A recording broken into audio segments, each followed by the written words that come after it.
Престъплението отива и се предава. Това, че под натиска на полицията се е признал, не означава самопризнание. Което е доказателство и днес, че иска по общия ред. Разбира се. И все пак, какво бихте му казали?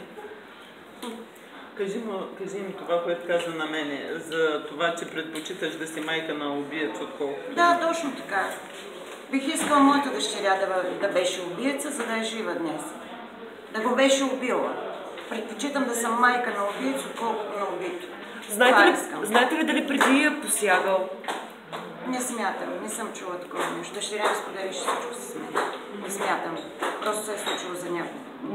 Днес погледна ли? Нямаше ден, в който да ни разговарям. Нямаше нещо, което да не знае какво е. Днес погледна ли ви той в очите? Какво? Не. Той се усмихваше, докато го снимахме. Така ли? Да. Не излиза. Защото явно е През цялото доволен. време. Ние ще се усмихваме явно после. Освен това да души и дух.